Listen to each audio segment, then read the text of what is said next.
đâu.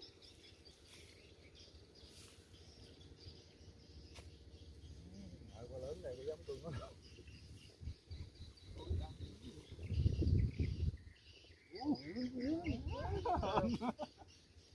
Hàm. Sắp ra là miệng. Miệng dưới. Còn 2 kg á.